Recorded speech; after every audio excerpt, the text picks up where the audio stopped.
ngon nè bầy khai mà nó đào trong ruồi rồi mực non kia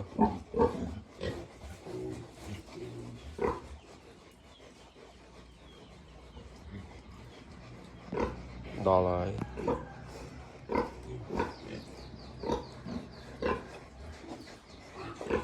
thôn đo là nó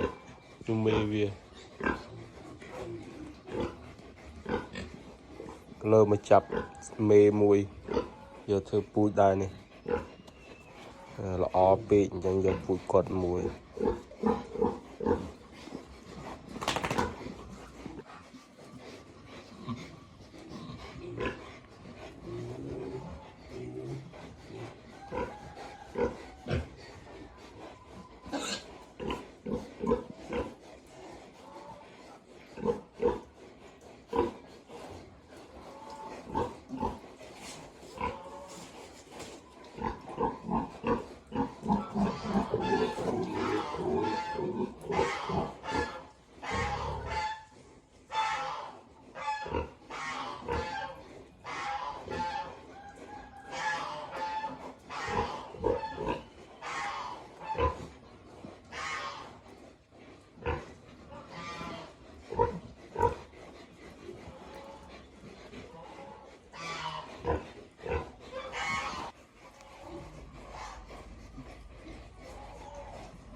cho lên ruồi nữa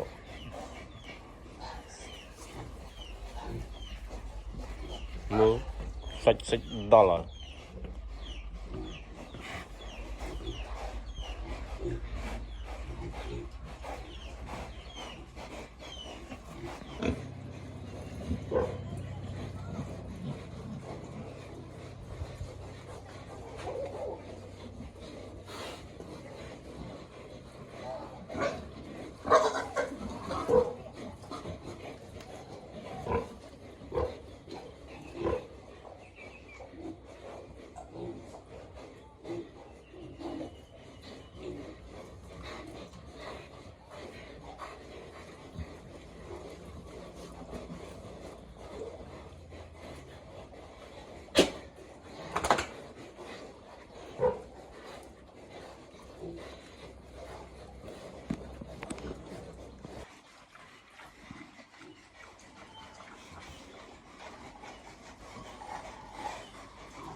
với tham muối này là o chiều mì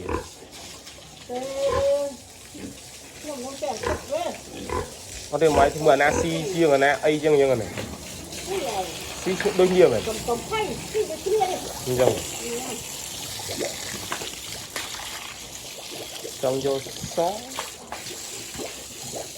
bỏ nít còn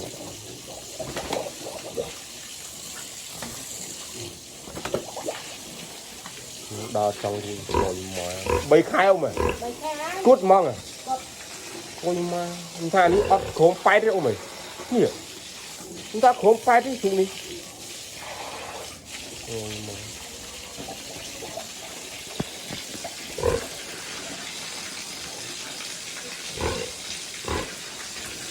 24